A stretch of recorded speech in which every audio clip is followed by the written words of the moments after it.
Gracias por descargar y escuchar este nuevo episodio de Buscando Problemas, una conversación semanal sin filtros, sin miedo. Te habla Jorge Rivera, el George. Volvemos esta semana, cogimos una semana de break, de descanso, pero regresamos esta semana porque estas 2 semanas, la primera semana, como estaba diciendo, estábamos hablando fuera del aire, me estaba diciendo Jesús, la primera semana que no grabamos, como digo, realmente no fue como que nos perdimos tanto. No nos dolió no grabar porque habían problemas técnicos con la laptop, yo estaba ocupado haciendo otras cosas.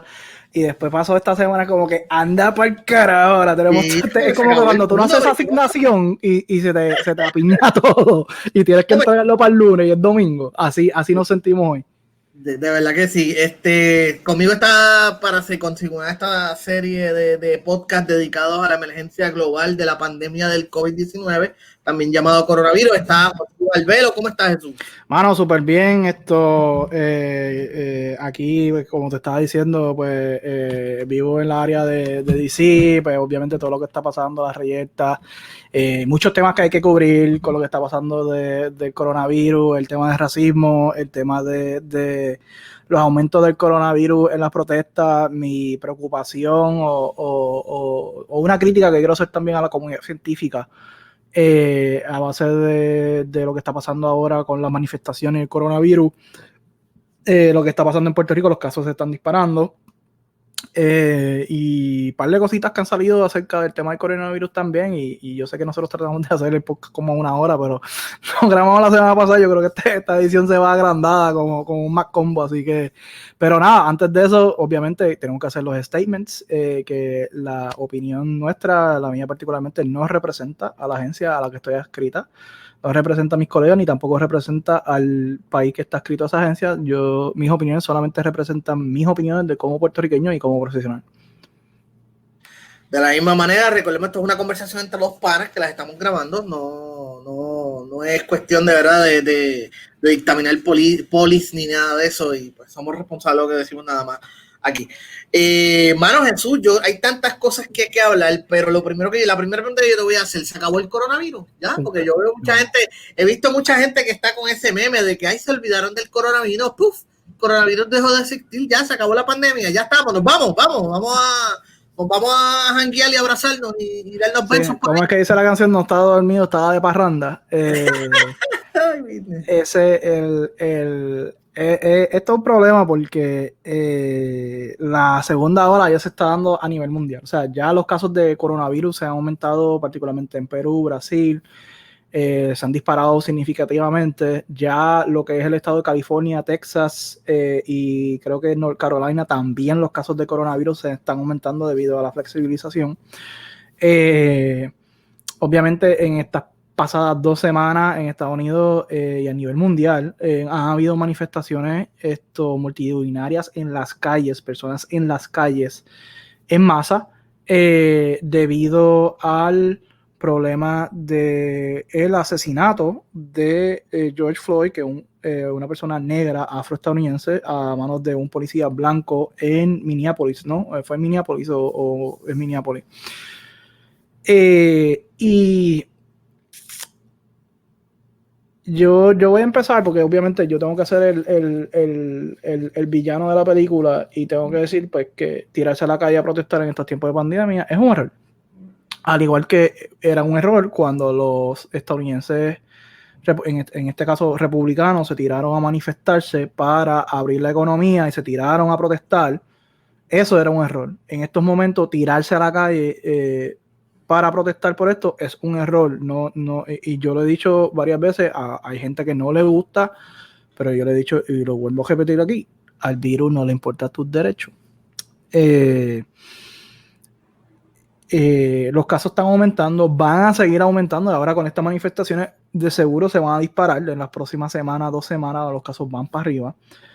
Y mi preocupación era que y estas son unas críticas que yo he hecho. Bueno, tengo varias críticas.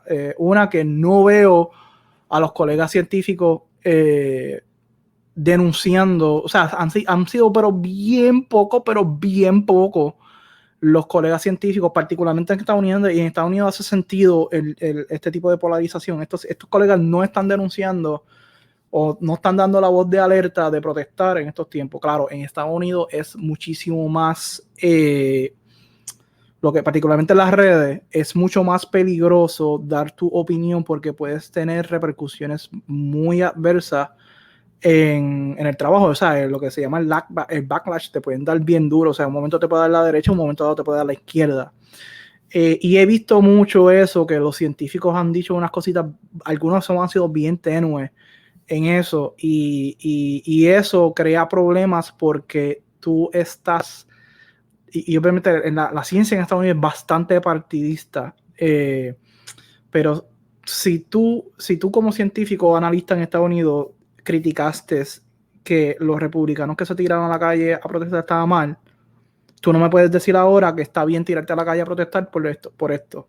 No, o sea, el asunto de protestar y tirarse a la calle a protestar como lo están haciendo es el problema, no es la razón por la cual están protestando. Agraciadamente en Puerto Rico yo vi por lo menos en las redes que solamente hubo 2 tipos de manifestaciones. Yo sé que hubo una colectivo feminista en Fortaleza, vi que todo el mundo tenía mascarilla, la mayoría de la gente estaba manteniendo 6 pies de distancia, no se logró nada ahí.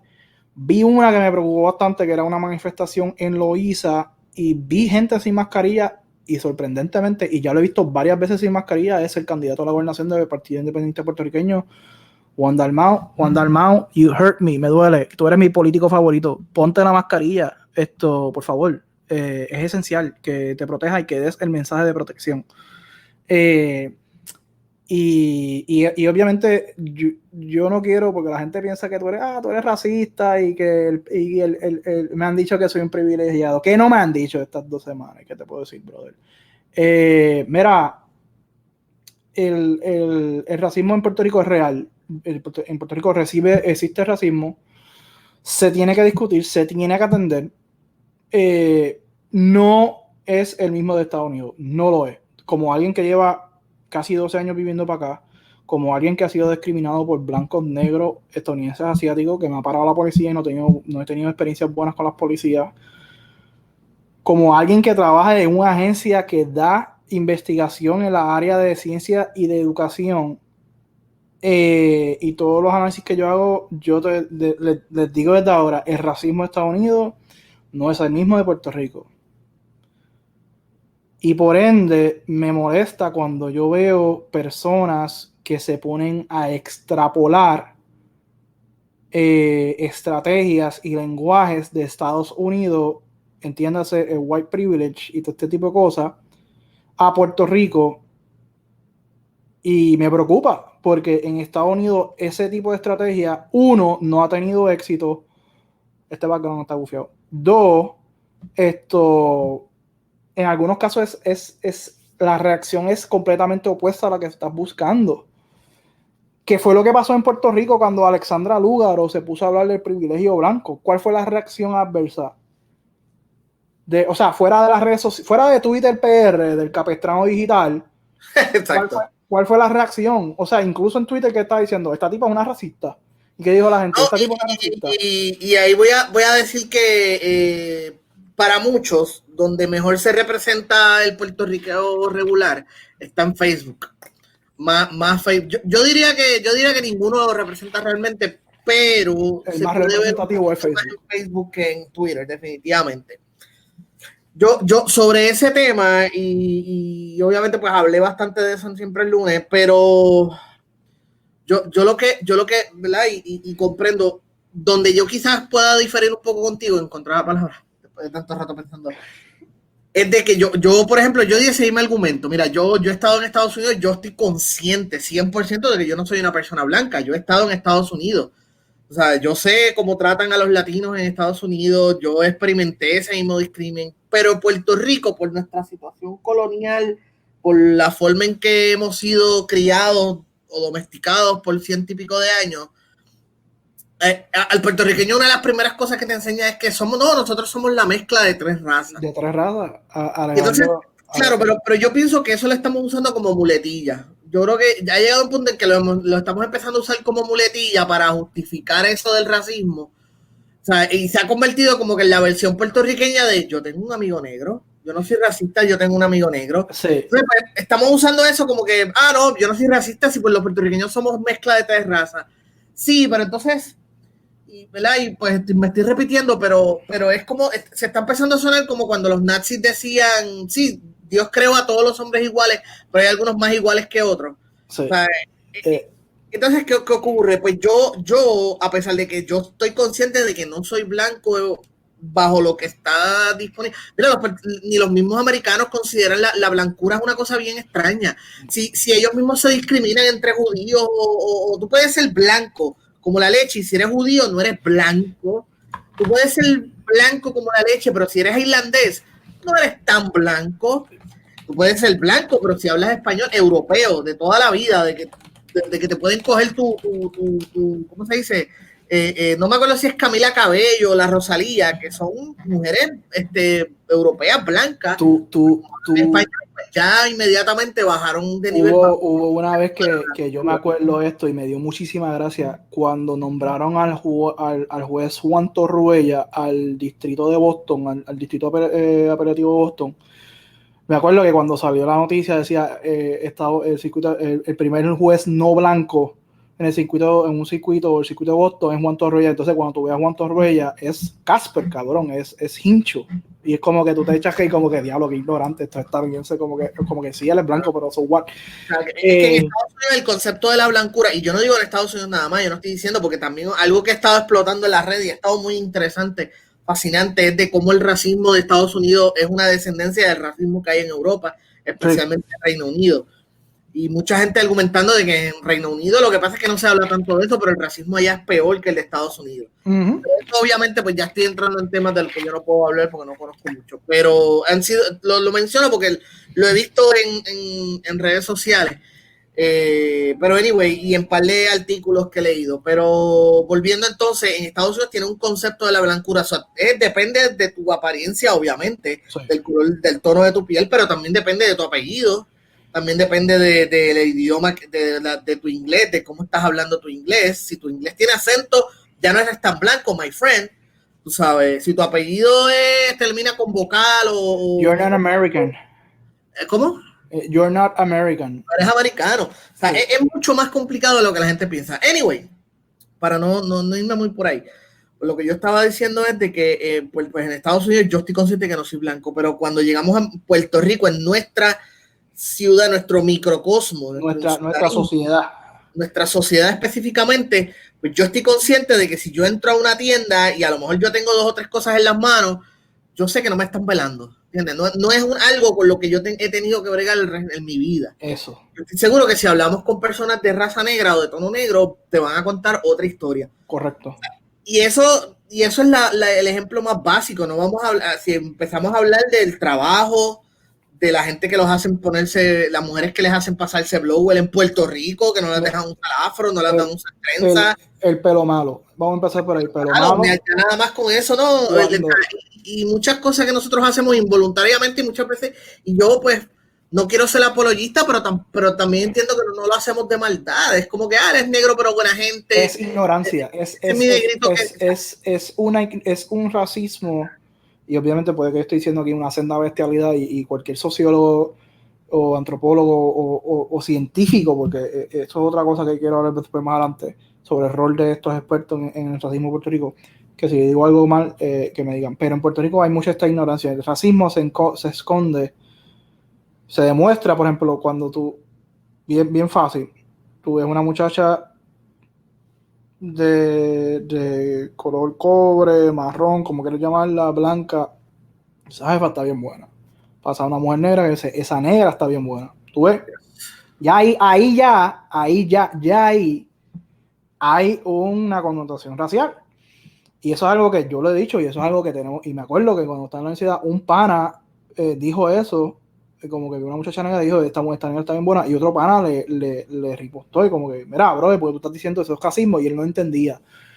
Y me acordaba mucho de esa conversación que tuve con él cuando él me lo dijo a mí a otro pana, y yo como que, no, mano, en verdad es que lo que dijiste está mal, no lo hiciste, quizás lo hiciste subconscientemente, pero el término está mal, y como que estuvimos hablando entre nosotros sobre eso, y reconociendo nosotros eso.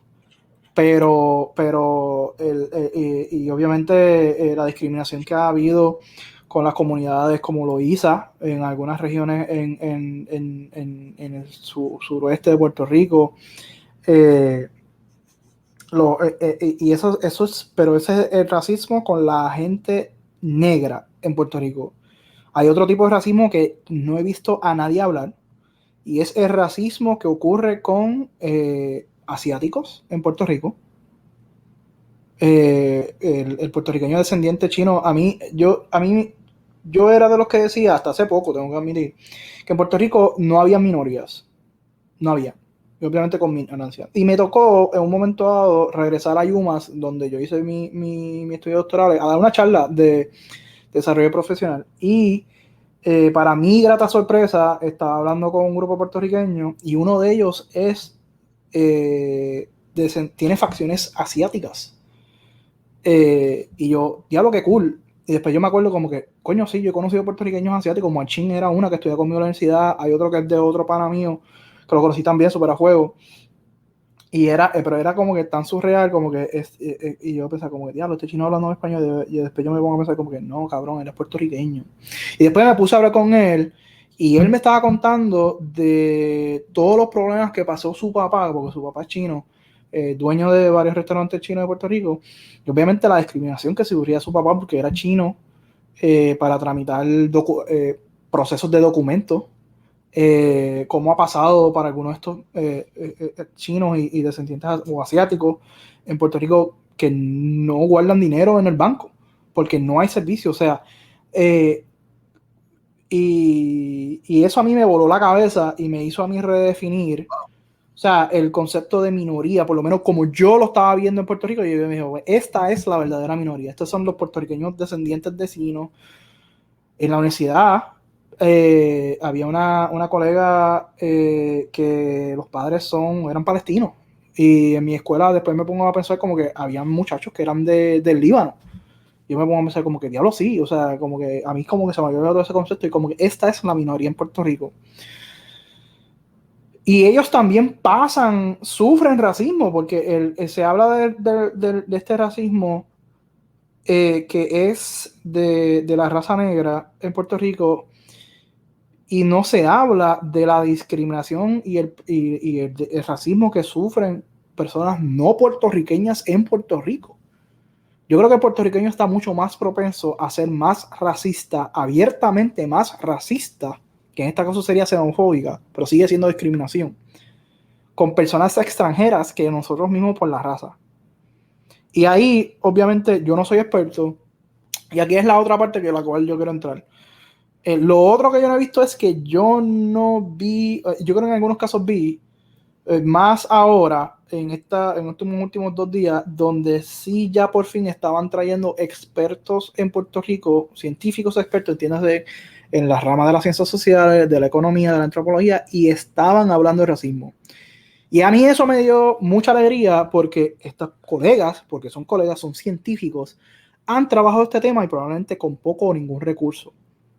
Y ellos son los que tienen los datos y tienen la capacidad y los datos para decirnos a nosotros, a nuestra sociedad y a la política pública científica, a la clase política en Puerto Rico. Este es el racismo de Puerto Rico en el contexto de Puerto Rico, y estos son los pasos que se tienen que tomar para trabajar el asunto del racismo. Y esas son las personas que hacen falta en el tema de discusión.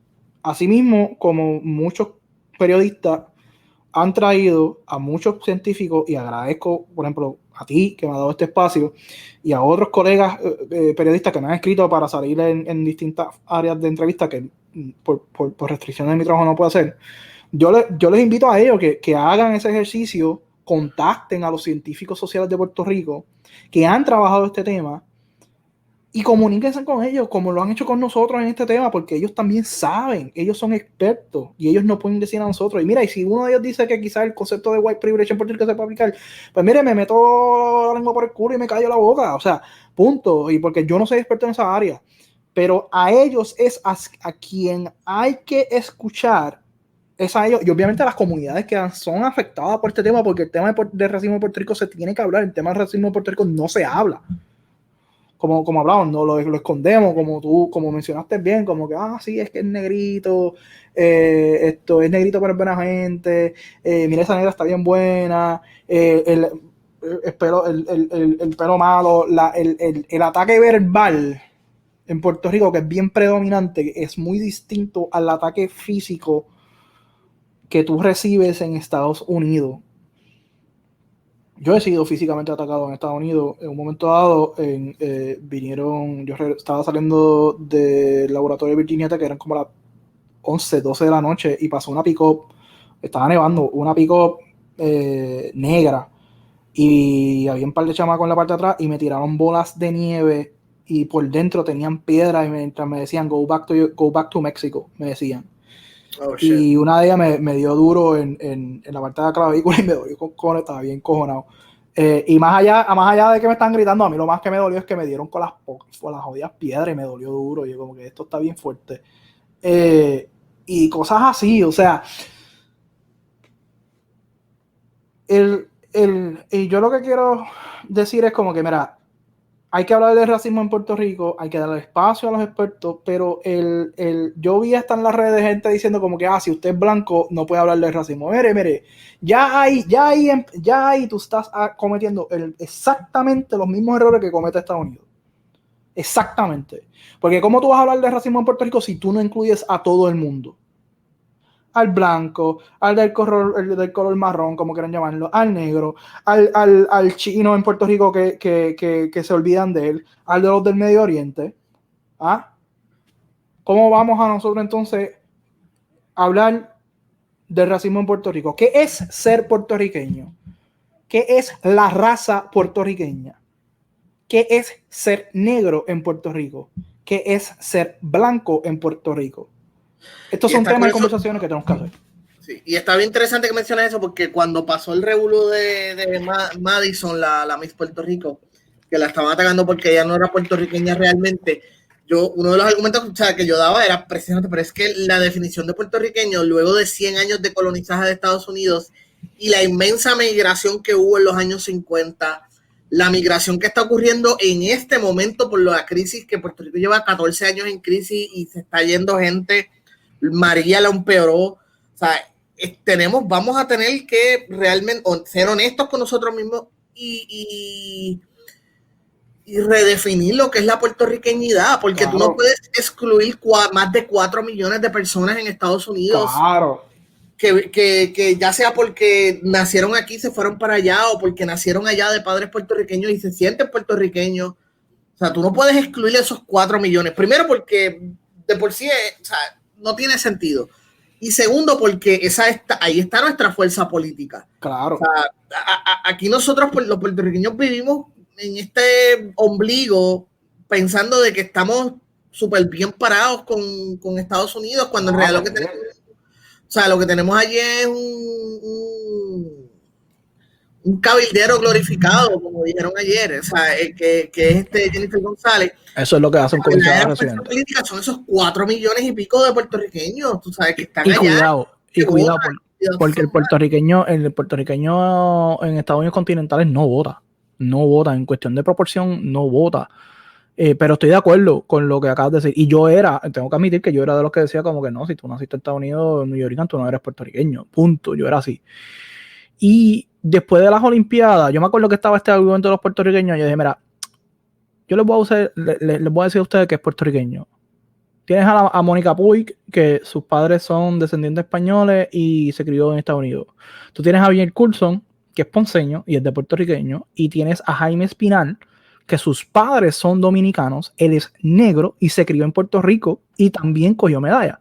Esos son los 3 medallistas que hemos tenido últimamente en Puerto Rico. Ahí es que tú visibilizas el ser puertorriqueño en esos momentos. Pero obviamente, como mencioné ahorita, o sea, las comunidades asiáticas en Puerto Rico, árabes, o sea, no árabes, perdóname, el del Medio Oriente, ¿qué ha pasado? Y esos son temas que tenemos que hablar y tenemos que ser honestos conmigo mismo. Nosotros tenemos que ser honestos con nosotros mismos. Y es que fíjate que nosotros mismos nos ponemos el límite, porque nuevamente volviendo al principio de la conversación de que desde chiquito nos dice, somos la mezcla de 3 razas. Ok, y las demás razas que han llegado, como tú dices, la asiática. ¿Qué va a pasar cuando qué sé yo, la próxima medallista, y si la próxima medallista de oro es una mujer de ascendencia asiática, con nombre asiático? ¿Qué vamos a hacer? ¿La vamos a despreciar?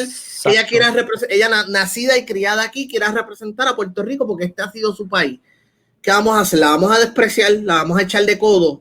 Especialmente si pierde, si no logra a la medalla, porque aquí cuando ganan medalla nos queremos adueñar de los claro. porque a mí le encanta adueñarse de los éxitos de otros, a pesar de que pasan el baloncesto a todo esto. Pasan el baloncesto todo el tiempo. Sí. Nos encanta adueñarnos y los aceptamos solamente si nos traen algo. Así ¿Qué va a pasar? O sea, realmente cómo va a ser esa conversación si eso ocurre. Eso es una gran posibilidad. Sí, y tenemos que tener esta conversación, y como dije, tenemos que redefinirlo otra vez, y esto también es problema, parte de la falta de política pública científica en Puerto Rico y cómo trabajamos el asunto y que la sociología y todas esas ramas es ciencia, señores y señores, lo he dicho aquí, y es la rama que menos se financia a nivel mundial. Y eso tiene que cambiar, y tenemos que trabajar el asunto racial en Puerto Rico, y se tiene que atender, porque para mí mi terror es que Puerto Rico se convierta tan virulalmente y violentamente racial como Estados Unidos, y eso a mí, eso sería mi mayor decepción, que Puerto Rico se convirtiera así. Y no quiero eso para mi país. Nosotros somos mejor que eso. Y tenemos que atender esos asuntos. No podemos esconder el racismo debajo de una alfombra. Está ahí, pasa, y tenemos que conversarlo. Pero cautela con extrapolar las estrategias de Estados Unidos a Puerto Rico, porque ante la falta de conversación con los expertos locales, sé que hay personas que se dejan llevar por todo este tipo de argumentos que ocurre en Estados Unidos y lo quieren aplicar en Puerto Rico con las mejores intenciones, pero el problema es que puede rebotar para atrás, y ya lo vimos con lo de Alexandra Lúgaro, ya se vio, o sea, la gente no lo entendió. Además... Ahora, y lo dije ayer, y perdona que te interrumpa, lo dije ayer y lo vuelvo a decir hoy. Lo positivo de esto es que Alexandra Lúgaro, independientemente de lo que usted piense de ella, es la primera político que trae el tema a colación. Sí. Que trae el tema de una conversación mainstream. Y de racismo. Eso por lo general se ha mantenido en Twitter, se ha mantenido en ciertos círculos, pero a nivel nacional, mainstream, nunca un político había traído esta conversación a Puerto Rico. Y también él fue la primera candidata, y eso pasó en las elecciones pasadas, abiertamente declarada atea. Yes. Y eso también. Y eso se reconoce. Y eso es importante que se dé. Entonces, ¿qué ocurre? Tenemos aquí una conversación que nunca habíamos tenido a nivel mainstream en Puerto Rico, y eso siempre es positivo. Yo estoy de acuerdo contigo y yo entiendo perfectamente a lo que te refieres, de que aún así, aún con todo lo que yo he dicho, comprendo que Puerto Rico es una ciudad, aparte que es el mismo, bueno, oye, lo hemos dicho, o sea, Puerto Rico es, para todos los efectos, by all means and intents, somos un país aparte. Correcto. O sea, nuestra propia cultura, nuestro propio idioma, nuestra propia personalidad como sociedad, pero compartimos algunos problemas por de carambola. Correcto. Y en el caso del coronavirus, el caso del COVID que está pasando en Estados Unidos, donde las comunidades negras, latinas y minoritarias son las que más se están afectando, hay que traer a colación de que el COVID no discrimina por raza ni color. Si usted no cuida si usted no cuida esa minoría, eventualmente te va a afectar a ti. Correcto. Porque el COVID va a brincar, el COVID no va a dejar de brincar encima de ti porque, qué sé yo, porque usted es más blanco o lo que sea. O sea, es una sociedad. Y por eso es que me preocupa tanto estas medidas que han estado tomando, donde están volviendo a abrir sin que realmente cumplan con los requisitos o cumplan con las precauciones por la cuestión económica, y obviamente quienes se van a afectar son las personas en bajas clases sociales, porque uno tiene que trabajar. O sea, no todo el mundo tiene la decisión, yo no voy a trabajar, yo tengo chavos o sea, no necesito trabajar, no necesito irme a trabajar, así que me quedo en mi casa, y no todo el mundo tiene esa ventaja. Generalmente quienes menos tienen esa ventaja son precisamente las comunidades de bajo presupuesto, las comunidades negras, las comunidades latinas, minoritarias, son las que menos, son las que más obligadas se van a tener que exponerse, y por esa misma razón entonces vuelven a explotar los casos, que es básicamente lo que estábamos hablando en esta caso. El racismo afecta, también el racismo literalmente mata. Sí, y en Estados Unidos es bien grave, es bien sistemático. Veo estas manifestaciones y me preocupa, o sea, todo. Una cosa que la gente no piensa es que tú tienes personas de estas comunidades pobres, vulnerables, con pocos recursos, que se están viendo afectadas con el coronavirus y se van a empeorar ahora. Una de donde más se están afectando ahora mismo es en los países indígenas en Estados Unidos, en los territorios indígenas. Los casos de coronavirus están, en cuestión de proporción, están entre los primeros 5. O sea, Nueva York sería como que el sexto si tú incluyes los territorios nativos americanos, y eso no se habla. Y la verdad es que hay tanto asunto de racismo que podemos estar grabando como 3 podcasts y yo quiero cortar el tema porque ya verdad, lo que dije al principio, estamos en un problema sistemático. Ha pasado, está pasando y va a seguir, y porque no se están haciendo las medidas correctivas, que es trabajar el tema desde la educación. El Departamento de Educación Federal no le puede decir a nadie que puede enseñar. Y por eso ha pasado en Texas, donde te enseñan creacionismo. Así que yo no le veo solución a la larga de Estados Unidos, ni en la corta ni en la larga. Fíjate qué pasó anoche, mientras estaba viendo la UFC, anoche se formó una conversación entre mi círculo en Twitter, porque alguien le dio RT a un video de TikTok, donde esta muchacha habló de un caso de cuando en Nueva York, una comunidad pequeña que era de Seneca Village, que era una comunidad que estaba prosperando, que era de negros y inmigrantes, y Nueva York lo que hizo fue que tumbó esa comunidad, los sacó. Ellos tenían iglesias, tenían edificios, tenían cementerios, y los sacó para entonces hacer el Central Park. Yo no conocía esa historia, y muchos estadounidenses estoy seguro que no conocían esa historia, y de ahí se formó otra historia, otra conversación. Y fíjate qué interesante que en el 2019 fue cuando muchísima gente se enteró de la masacre de Tulsa. A través de Watchmen. Yo no sabía. Yo me di a enterar ahora, yo vi Watchmen y yo vi eso, y esto pasó en vida real, hasta que lo vi ahora, yo como, anda para el carajo, esto pasó en vida real, qué fuerte. Eso sucedió en vida real, y todo comenzó porque una mujer blanca acusó a un hombre negro de un ataque en un elevador. Bien pudo haber ocurrido, quizás no, ya hemos visto más que muchísimos ejemplos. Bueno, hemos visto gente blanca acusando a negros cuando los están grabando, cabrón. O sea, el concepto de privilegio blanco en Estados Unidos está tan y tan establecido que tenemos gente blanca llamando a la policía que los están grabando. El caso de la muchacha esta que estaba en un parque. La botaron carajo del trabajo. Esta muchacha, ella estaba tan y tan segura de su posición que ella la están grabando, y ella grabándole, hablándole para atrás al tipo y diciéndole, voy a decir, o sea, esa es la mentalidad que ocurre en Estados Unidos. Por eso es que yo comprendo tu punto de que no podemos traer la misma idea, o sea, que no es exactamente lo mismo que ocurre en Estados Unidos, por tanto, no podemos utilizar las mismas estrategias o las mismas guías que se utilizan allí. Pero una comienza con educación, definitivamente. Sí. Tenemos que tener esa conversación. Yes. Pasando entonces a lo otro rápidamente, como te dije al principio, Jesús, parece que el coronavirus se fue, la gente se fue a la playa. La gente ya se empezó en Puerto Rico, por lo menos la gente fue a la playa, fueron a protestas, fueron a Plaza de las Américas, están yendo a los moles, están todo el mundo ya hay gente incluso que está andando sin mascarilla por ahí. Pues me imagino que se acabó todo, ¿no?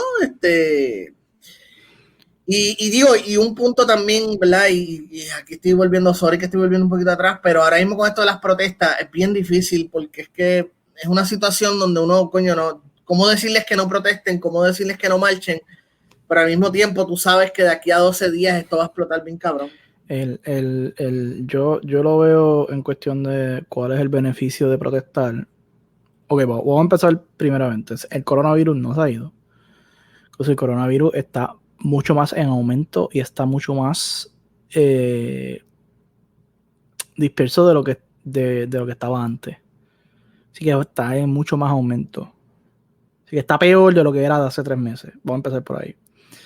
Lo que sí es que ya hay un mayor entendimiento del virus.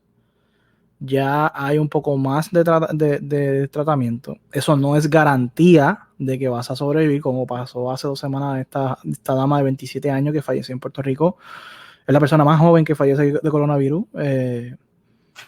Hasta le hicieron transfusión de plasmólisis y no pudo. O sea, la persona más joven en Puerto Rico, 27 años. 27 años. Estaba casada, se había contagiado no sé dónde, no duró, lamentablemente.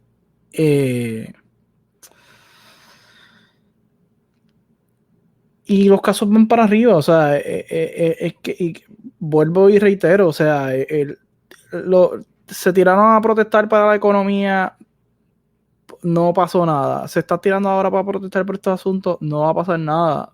No, en Estados Unidos yo no veo un movimiento tipo verano 2019 como pasó en Puerto Rico. No va a pasar. Tú no vas a tener una aglomeración de millones de personas en Casablanca todos los días peleando con la policía para sacar al presidente. Eso como pasó en Puerto Rico, eso no se está dando, no se va a dar. Te tiras a protestar y sí, te sientes que estás manifestándote y tiras un par de fotos, pero al fin y al cabo el riesgo de exponerte versus el beneficio de protestar y sacar algo o sea, está más propenso a contagiarse a sacar tu beneficio de una manifestación. Así como yo lo veo.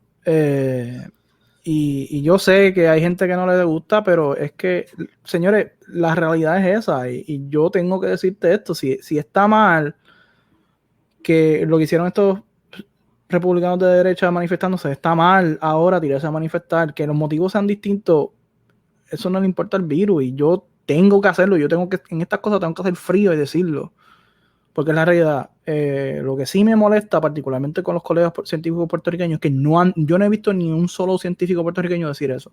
Que tirarse a protestar es malo. Por eso que yo di la voz de alerta como que es mala idea en Puerto Rico a replicar la estrategia de protesta. Y hubo gente que me insultó, que tú no sabes lo que estás hablando, que quédate con la ciencia, pero es que el virus no le importa. Agraciadamente solo hubo 2 manifestaciones pequeñas y ya.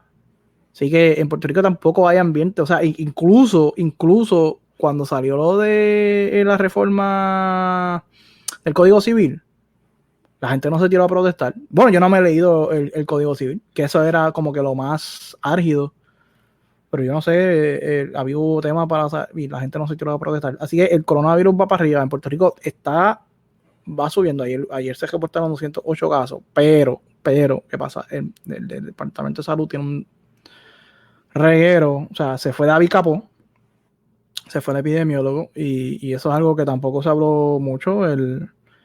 Para todos los efectos no quiso renovar el contrato, a él lo aislaron en el Departamento de Salud, él no pudo hacer su trabajo, tuvo 2 meses ahí, no lo dejaron hacer su trabajo. De hecho, el Task Force se fue, o sea, ya no hay Task Force. Ahí no hay Task Force, ellos dicen que están trabajando esto remoto, no hay Task Force, el Task Force se fue, o sea, y total, para lo que estaban haciendo, pero igual, o sea, tampoco quiero sonar medio cabrón porque había olor y yo dije que fue de las últimas cosas que hizo el Task Force, que fue el documento de las fases de apertura, que yo lo critiqué, pero aún así yo dije, mira, esto incluso había una sección que había como que unas áreas escalonadas de qué fases de qué sectores económicos abrir por fase. Y dije, mira, esto es valioso. Esto aquí se puede, si tú agarras los economistas, los sociólogos, y tú agarras esto aquí y te dices, mira, vamos a hacer esto, y aquí podemos trabajarlo. Ni eso.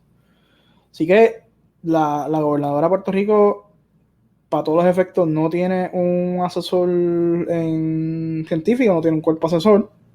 Ella dice que ellos están trabajando en la universidad. Hermano, es jueves, es julio. O sea, ¿quién carajo va a estar trabajando en la universidad? Quizás sí va a hacer research, pero en julio es que más tiempo tienes para trabajar, porque ya no tienes que estar dando clases. Así que el Task Force se fue, o sea, además del asunto de las compras Apex y todo eso por ahí para abajo. De ahí capó el asunto del epidemiólogo, me da mucha pena, que pues, mi familia lo conocen, hablaron muchísimo, muy bien de él, y por eso a mí me extrañaba pues, los problemas que él tenía, y cuando tú ves lo que él dijo, es como, mira, a mí no me dejaron trabajar, yo llegué allí, como no era del partido, pues no me dejaron, como no era del partido, no me dejaron trabajar. Esto, y pues ya, o sea, está fuerte que entonces la pregunta es, bueno, ¿y qué estaba haciendo el secretario de salud que no dejaba, no metía control ahí? ¿Qué estaba haciendo la gobernadora que no ponía control ahí? ¿Qué es lo que hay una preocupación que estoy viendo desde esta semana, Jesús, y entonces es frustrante porque cuando nosotros empezamos a hacer estos episodios, nosotros comendamos a la gobernadora, dijimos, está haciendo las cosas bien, hizo la cuarentena, se está comunicando para conseguir las pruebas, para conseguir los tratamientos, o sea, está metiendo mano, o sea, y en estas últimas semanas, no sé si lo está haciendo porque esas son la palabra, eso es lo que sus asesores le están diciendo que haga. Pero hay una molestia que estoy leyendo cada vez más común de que quieren que quiten el toque de queda por completo porque ya se han abierto, ya hay varias cosas que están abriendo. Ya no debe haber un toque de queda a las 7, que hay un toque de queda más tarde o que lo quiten por completo.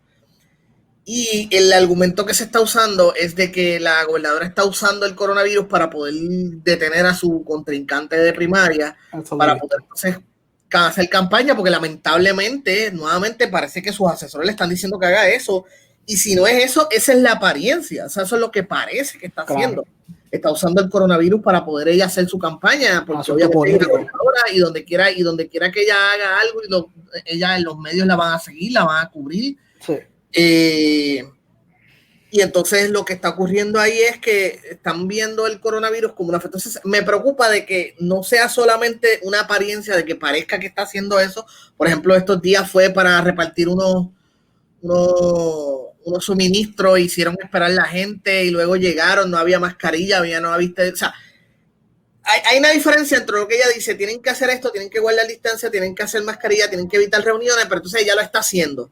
Y lo hace sin ningún tipo, o sea, descaradamente. La palabra es descaradamente. Entonces estás enviando un mensaje pésimo, porque estás haciendo campañas y estás usando el coronavirus como una herramienta para reprimir tu contrincante. Y aún suponiendo que esa no sea la intención, eso es lo que parece que se está haciendo. Y como quieras irresponsable hacer lo que ella ha estado haciendo, que es reunir. Entonces, ¿qué ocurre? Estás haciendo que la ciudadanía se oponga a medidas de cuarentena o medidas de prevención por política. ¿Sabes? Claro, porque no, como hicieron una apertura no controlada. O sea, para empezar, nosotros siempre hablábamos aquí de que la apertura no debió haberse dado en mayo, que tenía que haberse dado en junio, que mayo se debería haber utilizado como mecanismo de preparación. Utilizar ese mes para todo el mundo prepararse para ir poco a poco a hacer las aperturas. Exacto. Eso no sucedió. He visto en las redes, y de hecho quien yo creo que se puso a hablar de flexibilizar la economía, flexibilizar, o sea, o modificar el toque de queda, yo creo que fue el contrincante de Pedro Pierluisi. Y yo entiendo, para las personas que están trabajando y pues a las 7 de la noche no les da para salir a hacer sus compras. O sea, porque necesitan... Yo soy uno, yo salgo a las 8:30 de la noche casi todas pues, esas son cosas que pues, eso se tiene que considerar. Pero es que yo no te puedo decir ahora ni tan siquiera qué se puede hacer, porque como esto se ha abierto ya a trágala.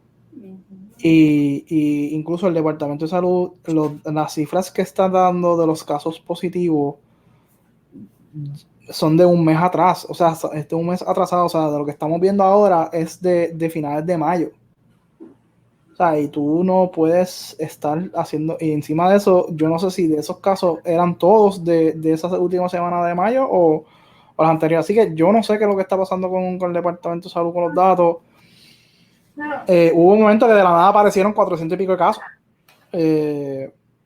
Y tú, ok, ¿y de dónde están? Ah, no, que estaban ahí. La mayoría de los casos que están saliendo ahora son serológicos, no molecular. Así que el asunto de los reactivos, que fue de las primeras cosas que hablamos, pues sigue vigente, nos atendió.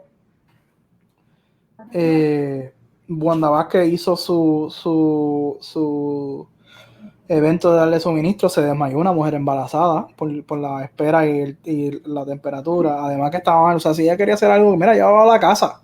Si tú quieres hacer un show político, llévala a la casa. Y ya, no ponga gente ahí, pero como tú muy bien dices, George, y ella tampoco está siguiendo la, las Las mismas directrices. reglas que ella impone, o sea, entonces Y hubo una reunión del comité del PNP que la gente estaba piñada ahí uno al lado del otro, incluso algunos no tenían mascarilla, así que a esta gente no le importa. Ya a ellos no le importa, ya ellos mandaron a David Capó se fue, el Task Force médico está para afuera. Lorenzo no sé qué diablo está haciendo. Pues mira, pues, ¿qué te queda? No te queda mucho que hacer más que replicar, o sea, seguirlo por ahí a Wikipío hasta que empiecen los casos a dispararse otra vez. Y es o sea, es inevitable. O sea, no estamos claro, hablando de algo que estamos deseando, no es que estamos siendo pesimistas, es que es lo que ha ocurrido. Incluso ahorita estaba mencionando países donde se están disparando nuevamente los casos, uno de ellos es Corea del Sur, uno de los países que mejor ha sido reseñado siempre que se habla de los países donde mejor se trabajó el coronavirus fue Corea del Sur y allí se están repitiendo, están disparándose nuevamente los casos. claro. O sea, que es una situación donde no estamos tratando de ser pesimistas o estamos señalando de lo irresponsable que están haciendo las autoridades, que su trabajo es proteger y servir, y lo están haciendo al garete por razones políticas. Es bien frustrante porque yo no puedo decir seguramente que lo sea, pero todo indica que lo es. Todo indica de que la gobernadora está usando una emergencia real, seria, peligrosa para poder reprimir a su contrario de primaria y quedar bien ella, mientras no sigue las mismas reglas que ella misma le está ordenando el país. O sea, no se puede hacer eso. O sea, hay vidas que están en peligro. O sea, esto se trata de vidas. Sí, y ya esto está fuera de control. O sea, en Puerto Rico los casos se van a disparar, las hospitalizaciones obviamente se van a disparar, a la gente se le olvida que tenemos un sistema de salud vulnerable. Es como que a la gente ya el tema del coronavirus como que pasó a secundario. Y es como que, mira, esto sigue siendo igual de peligroso de lo que era desde que explotó en China, o sea, desde enero o antes. Y estamos en junio, todavía no hay vacuna, aunque ya hay algo ahí que salió, que después lo voy a mencionar después, Operation Warp Speed, que eso mucha gente no lo ha hablado. Y pues, mano, estas cosas pues, es peligroso y lamentablemente hasta que en Puerto Rico empiecen a dispararse los casos, ya tú vas a ver que hasta que no empiezan a subir los casos, van a volver a poner la cuarentena otra vez. Eso va a suceder, punto. Y tenemos que prepararnos para eso. Y otra vez, ya estamos en época de huracanes. Se puso buena la cosa. Así que otra vez, yo sé que Wanda Vázquez dio una conferencia de prensa que a mí me gustó, por lo menos las cosas que dijo, de los preparativos que estaba haciendo, todo, que si los helicópteros, que si las guaguas de la autoridad, que si los suministros. Ella dio una conferencia de prensa en un almacén, que de hecho se fue la luz en el almacén, porque en el almacén la luz estaba corriendo en una planta por si se iba la luz en la autoridad, pero entonces la planta falló. Sí. Y se fue. Esto está cabrón. Está fuerte que tú des una conferencia de prensa papelón. Completamente. Y entonces, pero yo no he visto a nadie hablar de cómo tú vas a mantener el distanciamiento social. Llega un huracán, abre las escuelas como refugio. ¿cómo tú vas a estar organizando el compartimiento de las escuelas y de los salones para mantener familias e individuos? ¿Cómo tú vas a hacer eso? Las canchas que se utilizan para refugio, ¿cómo tú vas a operar eso? ¿Ah? Que usualmente eso es al aire libre, esos son catres uno al lado del otro y ya. Tú no puedes hacer eso en estos tiempos. Así que hay que buscar la forma de como que crear como que salas de aislamiento en esas áreas. En las escuelas me imagino que es más fácil porque tiene salones y tú podrías, no sé, poner padres falsas y trabajar el asunto ahí, el sistema de ventilación, hay que ver si es abierto o no, todo ese tipo de cosas. Así que me preocupa porque no veo ningún tipo de discusión sobre eso y aquí este es el asunto del damage over damage que es muy probable que se dé en Puerto Rico. Así que estamos en esa y... En noviembre estamos en ese peligro, estamos en zona de peligro hasta noviembre, está muy cabrón lo que estás diciendo sobre el coronavirus, Jesús. Sé que estas 2 semanas algunas cosas han salido, como tú dijiste, estamos entendiendo mejor cómo tratarlo, no hay cura, no hay vacuna todavía, más o menos así, ¿verdad? ¿Cómo estamos? Varias cosas. Salió un reportaje que tampoco, no me he sentado a leer ningún solo estudio, pero por lo que he visto, pues salió ya un poco más de entendimiento. Salieron dos cosas, particularmente del entendimiento del virus. Uno, de por qué está causando efectos vasculares, particularmente en derrames cerebrales, y parece que hay un factor, nosotros hablamos de esto al principio, de cómo el coronavirus estaba afectando más a los hombres que a las mujeres, y parece que es un factor en este caso de hormonal de los hombres. Y eso parece que tiene que ver. El otro asunto que es interesante que pasaron esta semana, pasaron dos cosas. En Estados Unidos se presentó hace poco, de hecho, no fue hace poco, eso fue hace 3 semanas, se presentó lo que se llama el Operation Warp Speed. Eso fue presentado en Casa Blanca. Y el presidente nombró a un comité de varios científicos de las compañías biofarma como Moderna, la AstraZeneca, Johnson Johnson, Merck, para que son como 5 candidatos para las vacunas. Y entonces, pues eso es el Operation Warp Speed, nada, es una operación fast para ver si pueden hacer el proceso fast track de los estudios clínicos de las vacunas para ver cuáles salen adelante. Han habido críticas de algunas comunidades científicas de que ellos no están envueltos y no sé qué, pero eso es algo que no se ha hablado, parece, y esto es interesante porque parece que ya hay, por lo menos oficialmente en el ojo de Estados Unidos, 5 candidatos a vacuna, que eso es positivo, y como ya hemos hablado anteriormente, el asunto de la ética del uso del paciente de ensayo clínico y de tratar de sacar la vacuna lo más pronto posible de una forma segura, pues esto es parte del proceso. Leí lo otro que pasó esta semana. Hubo 2 retracciones en 2 journals, en The Lancet y el de New England Journal of Medicine, de un grupo de científicos, tampoco me he leído los papers, donde su publicación fue retractada porque ellos utilizaron unos análisis de datos para estudiar el efecto de cloroquina en pacientes clínicos con coronavirus. Y parece que ese estudio recibió muchas críticas. Primero la prensa estadounidense se montó en tribuna atacando al presidente por la cloroquina y no sé qué, utilizando este estudio. Y parece que varios científicos, independientemente del asunto político, empezaron a cuestionar los estudios y estaban pidiendo la data cruda. Y varios científicos del estudio le pidieron a la compañía que le dieran la data cruda y la compañía se negó. Y por ende, esos científicos le pidieron a Lancet y a New England Journal of Medicine retracten el estudio. Y esa es la razón por la cual porque esta compañía no quiso darle la data a ellos, que es lo que debieron haber hecho en principio para validarla, además de los reviewers. Después voy a explicar quiénes son los reviewers para validar. Ok. voy a explicar aquí un proceso de cómo funciona el método de publicación, porque esto es importante.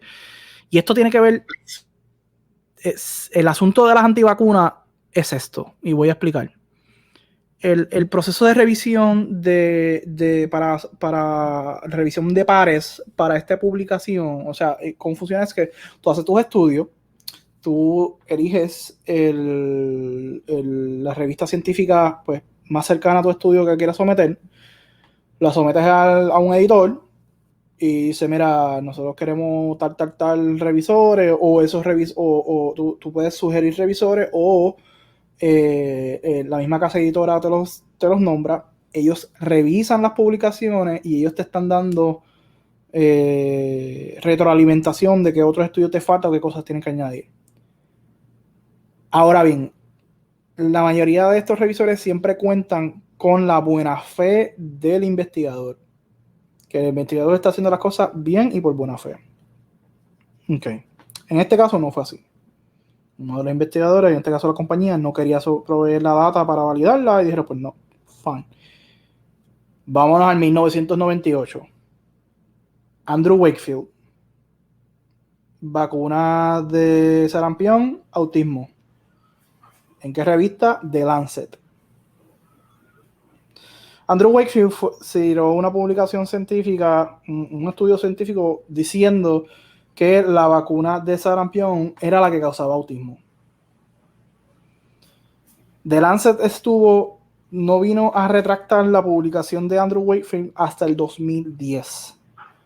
Estuvo 12 años esa publicación y no fue hasta que salieron múltiples publicaciones diciendo no hay correlación entre la vacuna de sarampión o ninguna vacuna que causa autismo.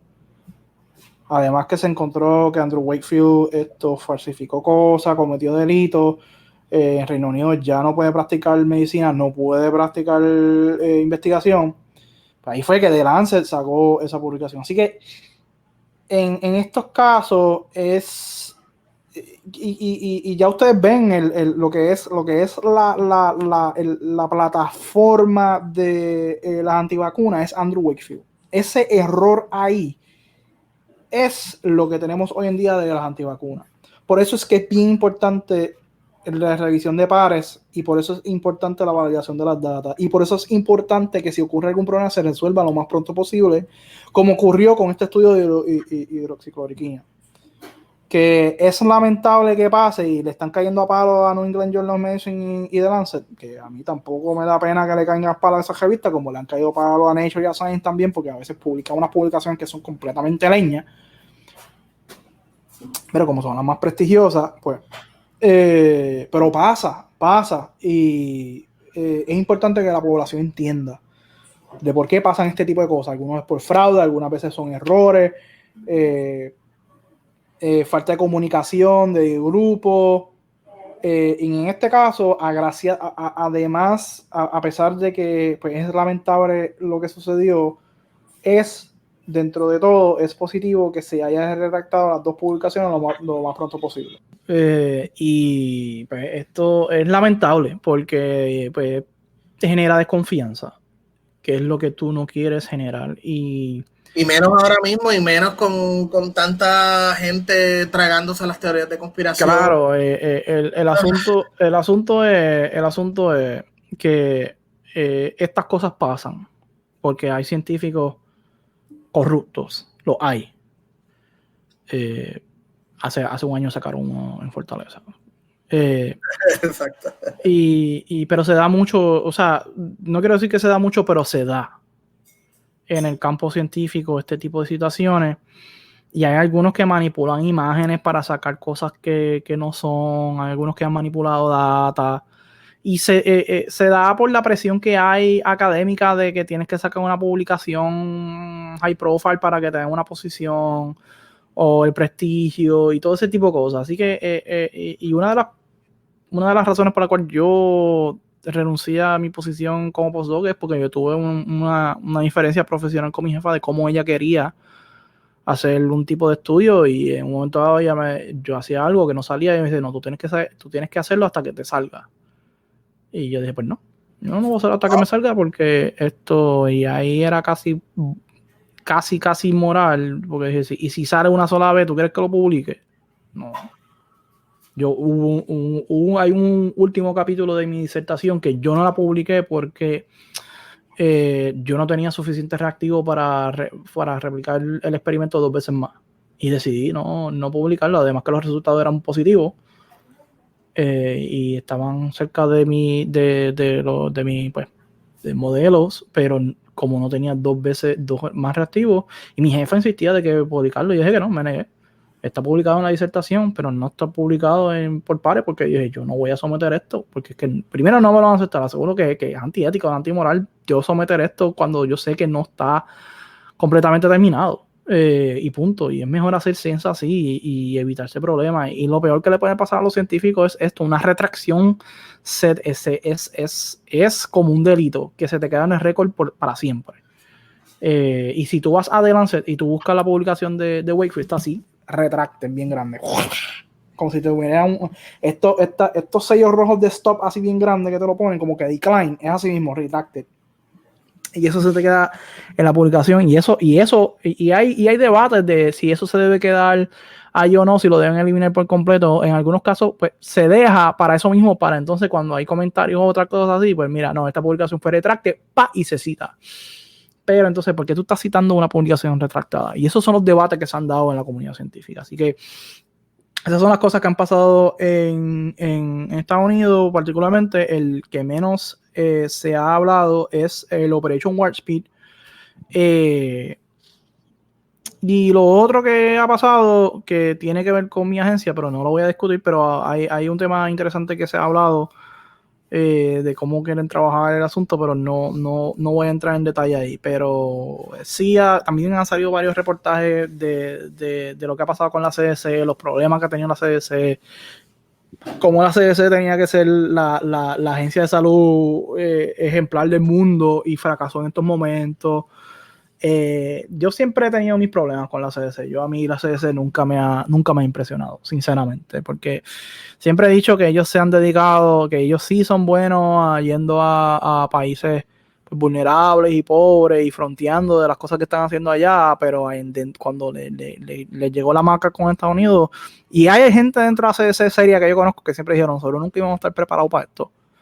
Pero ahora obviamente pues está saliendo a relucir en esta pandemia, así que a ellos también le van, el escrutinio que le vaya a la CDC va a ser severo. Yo creo que esa es la agencia federal en estos momentos que más va a recibir cantazos de parte del Congreso, independientemente si eres demócrata o republicano, le van a caer encima a la CDC. Porque es inaceptable lo que ha pasado. O sea, cosas que uno lee de que hay gente que todavía hace backup en utilizando DVD en vez de un sistema cloud, cosas así, es como que diablo. Así que esas son las cositas que han pasado de coronavirus en estos tiempos. Pues, mano, ha sido un episodio repleto de cosas, ha sido un episodio que ha hablado un montón de temas. Creo que la preocupación mía sigue siendo de que ya se están empezando a ver las consecuencias de la irresponsabilidad que hubo en los días Memorial Day. Sí, y no es sorprendente, eso esperamos que iba a pasar. Y en Estados Unidos va a ser peor. Primero las protestas que hubieron contra la cuarentena y ahora las protestas de esta semana. Independientemente que usted esté de acuerdo o no con las protestas, como yo, que yo las entiendo perfectamente y yo no puedo atacar, o sea, yo comprendo perfectamente la rabia y la frustración y detrás de que motiva estas protestas de esta semana, pero también estoy consciente de que hay una pandemia, de que los próximos 10 o 12 días van a ser bien retantes, que tenemos que cruzar los dedos y esperar lo mejor, que el mejor de los casos, pero las cosas se ven bien feas. O sea, nuevamente porque es que a los virus no les importa, o sea, es una situación biológica. Yo lo que recomiendo, digo, y antes de irnos, ¿verdad? Por si acaso había algún caso más, un tema que tú querías traer a colación o algo. No, yo creo que eso es lo que hay. Otra vez, los casos han ido en aumento en Brasil. Es el segundo de los países que ahora con más casos o más muertes en el mundo, el segundo. hay a nivel mundial, se han muerto más de 400,000 personas, por lo que había visto, y no sé cuántos millones, si pasaron los 6, si estamos en los 7 millones, una cosa así. Perú también se ha disparado los casos brutalmente. Y nada, el foco de infección ahora es en Latinoamérica. De hecho, el continente, el hemisferio. Y Estados Unidos también, no lo quieren decir, pero Estados Unidos y Brasil son los focos grandes de contagio en estos momentos. Así que, otra vez, no baje la guardia, salga con mascarilla, lávese las manos con agua y jabón, no se tire en lugares llenos de gente, mantenga la distancia, seguir haciendo lo que se ha hecho, pero pues, ahora en Puerto Rico están hablando de quitar el toque de queda y todo ese tipo de cosas. Van a subir los casos, o sea, y el problema es ese, es que van a haber muertos y van a haber, estamos poniendo en riesgo el sistema de salud, pero otra vez ya a la gente como que no le importa. Hay gente que no le importa, como que pues, es lo que pasa cuando tú no tienes liderato y no tienes un control, y el riesgo de esto es que si la cosa se pone fea de verdad, entonces probablemente van a terminar tirando las tropas cuando la cosa se descontrole, y no cuando yo lo estuve pidiendo para mantener el control y evitar que se descontrolen las cosas. ¿Qué es lo que está pasando en Estados Unidos? Lo que estoy viendo en Estados Unidos, yo lo esperaba que sucediera, pero con el virus, pero no se dio. Pero entonces se está dando por otra razón, que tiene que también indirectamente tiene algo que ver con el virus. Anyway, porque esa es otra, el tener gente más así en la calle, eso también es un riesgo de seguridad nacional, porque mucha gente se va a infectar al mismo tiempo. Así que, y eso es otra cosa que la gente no quiere hablar. Así que lo dejo ahí. Bueno, como decimos, como ya las recomendaciones que dijo Jesús, manténgase a salvo, de verdad, pues cuídese mucho. Recuerde que nada, estamos en una pandemia, la emergencia continúa. O sea, recuerde que porque usted no conozca a nadie que no se haya enfermado, no se haya muerto, no haya quedado con daño permanente, no quiere decir que no existen. O sea, existe, mi gente. So, please, manténganse a salvo y manténganse cuidado. Gracias nuevamente por escucharnos. Me puedes seguir en Twitter el George Rivera R, también en Facebook e Instagram el George Rivera Rubio. Recuerda que si te gusta lo que estabas escuchando, te gusta este podcast, danos un rating en la aplicación que nos escucha, especialmente si es iTunes, danos un rating de 5 estrellas, suscríbete, compártelo. Jesús, ¿dónde te pueden encontrar? En las redes sociales me puedes buscar en Twitter en @ministrociencia, en LinkedIn Jesús Alvelo Maurosa. Con mucho gusto me escriben y en lo que yo pueda contestar, pues daré lo mejor posible de contestárselo en un tiempo, pues lo más pronto posible. Dale, muchísimas gracias a Jesús nuevamente por este episodio. Gracias por estar escuchando y cuídense mucho.